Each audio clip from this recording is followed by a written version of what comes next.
last piece to play for you, but before that, do you have any questions that you want us to answer? About anything. I was curious if you could show, I thought of this when you played the piccolo clarinet piece, or maybe even the flute part for that last one. If you could just maybe show them your music and what it looks like for a piece like that, so you can see the, the amount of ink. So for the E-flat clarinet part, I get 3 pages, and it's all 16th notes. Yeah, it's really fast sometimes. Yeah, so you So see it's just how here, it's many like- notes there are played. We all started there. I play that a lot still. Any questions you guys have for them about any of the pieces they've played so far? About the pieces, about our instruments, about our quintet, about pizza, I don't know. Maybe not pizza. How often do you practice as a group? We practice 8 hours a week. 8 hours a week? Yeah. Yeah, we practice Almost every together day. 8 hours. Almost So we like 2 rehearse. hours a day. Yeah, we rehearse 8 hours a week, but we also practice our music before rehearsal, right? Because when we show up to rehearse together, we already have to know our parts, at least our parts, and kind of have an idea of what other people are playing.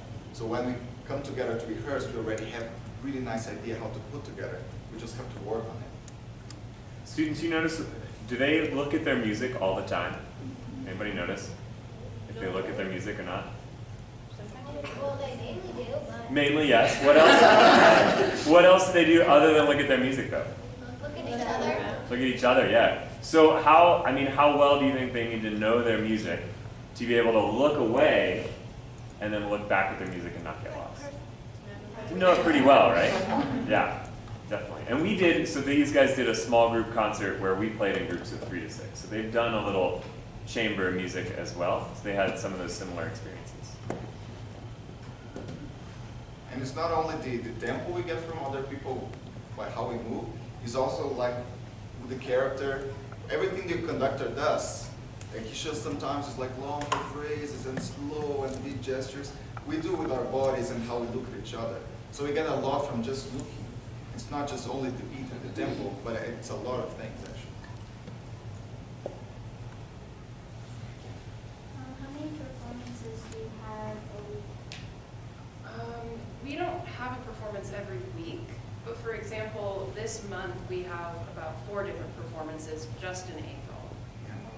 So it depends. We had a performance in March. Early on in the semester, we didn't perform a lot as this group, but we're all also in band and an orchestra and in other chamber groups that also perform a lot. So I don't know. I think on average we're probably doing a performance every 2 weeks or so. Like Yeah, with if you were to- school. that's Yeah. true. But it's not always this group. How long did it take you to go over the break? To go over the break? Oh man, that was a while ago. Let's see, I started clarinet in 5th grade. Okay, so good place to start. And I was probably going over the break in the winter. So I started in September and I might have gone over the break in January or February. I don't remember.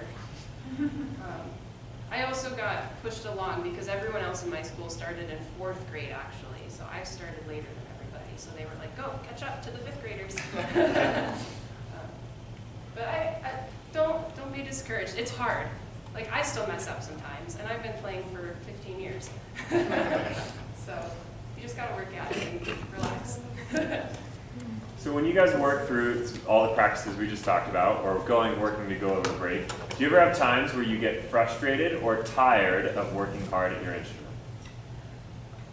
Yeah. Students, do you ever have times where you're bored or frustrated with your instrument? Yes. Quintet members, do you have any thoughts as to how you guys have worked through that? Because we all kind of go up and down in our motivation. And you guys have all been playing for, I imagine, 10, 15 or so years plus. Any thoughts on how you get through those times? I like listening to music and finding things that inspire me. So if I find a recording of an oboist that I really, really like, then I think, oh, maybe I can be that good if I keep working. I like to find a piece of music that I already know and something that I like to play, and then I'll just play it for fun. Okay, I don't have to do this there's no pressure, there's no stress, it's just fun. And I'll just play that. And maybe I won't practice my other music that day. Maybe I'll just play for fun. How long do you guys work on one piece? That depends. Yeah, that depends a lot. Sometimes a piece is really short and easier. It's easy to put together. So we just practice a little bit by ourselves, and then we go to rehearsal, and we rehearse for, I don't know, half an hour, and the piece is pretty okay. And sometimes, if the piece is really hard, we have to practice hours and hours. And that is hard. Because it's hard, we get a little bit discouraged. So I like play something easier, and then we come back to the hard one, and then we take it really slow, and then we try to make it faster and faster. And then we come together as a group, and then we rehearse for 1 hour, and then we take a break, then we rehearse for another hour. So it takes a lot of time to put hard music together, but it really depends. Sometimes it's really fast. So for example, these pieces, we actually, the first piece that we played with all the Brazilian tunes and the dances and everything, we actually learned in the fall last year. And we performed it in December, and then we put it away for 4 months. And then we brought it back out, and it's like riding a bike. You already know how it goes, but you refresh it a little bit and you retune it, and then you feel pretty comfortable with it. Whereas there's another piece that we're doing on our concert tomorrow night that is a really hard part for the oboe. So Heather, how long did you spend just by yourself on that? About 5 years. So she's been learning this part for 5 years. And then we had to rehearse it starting in December last year, and we performed it multiple times before giving. Yeah, in February, then in March, and then just past Saturday, 2 days ago. And then we'll do it again tomorrow. So that one takes a lot more time, but we also got more chances to perform it, which was really cool. Any more questions? Hey guys, before you're gonna play one more, you said? Mhm. Before they play one more, and then maybe you can think of some other questions. Can you guys just all stand up and take a quick 30-minute stretch break? I can see a little fidget action going. 30 minutes. 30 second stretch break. Sorry. It's a lot of So did you think of any more questions or ideas? Yeah? After playing a lot of hours, yes it does. I actually, so as a clarinet player, I have this funny little thing I put over my teeth because my teeth are kind of sharp. And do you ever have that where your teeth dig into your lip and it really hurts? Yeah. And first of all, that's bad as a clarinet player. That means you're biting too much, and that's a bad habit that I have that I'm still trying to break. So I have this little piece of plastic that's molded to my teeth, and it fits right over, so that way it doesn't like cut into my lip or anything.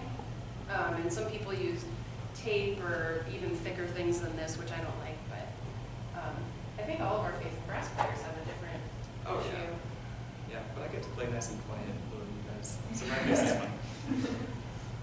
But we do get tired after we play a lot. So you guys are they said they're the graduate quintet at CU, right? And are you guys studying for master's, doctoral degrees?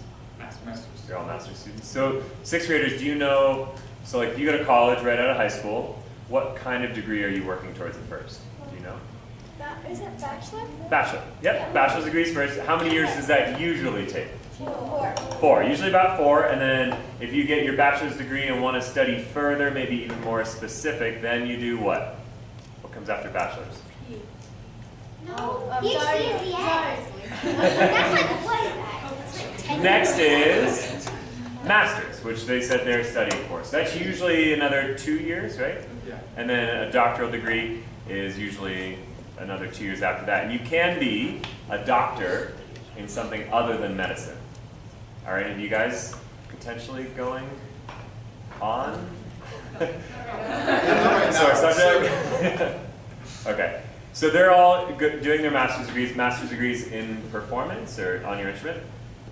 So they're doing their degrees on their instruments. They've been in school for 6+ years just on studying their instruments. So I think that's important to realize when you think about, are they good students? Yes. Yes, very much so. So they've worked really hard at studying that too. So that's an important thing to remember where they're at. What other questions do you guys have for them? about playing, their favorite music. When did you all start playing instruments? I know you started in 5th grade. How about everybody else? Fifth grade. I started out What song? Wow.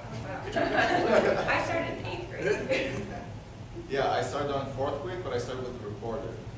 And these, I have the recorder. yeah. So a lot of people start with recorder, even if they go to piano later or any other instrument.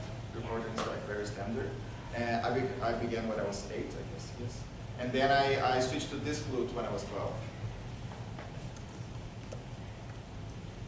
Did you switch to that exact flute?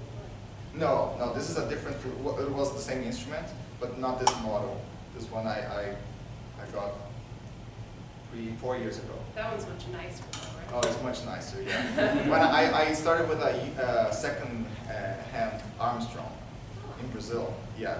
So it was like a big instrument for us, but here it's like not very good. Yeah, but many students start with flutes that are like not great, in great shape, but it's already really good for you to learn the basics of the flute.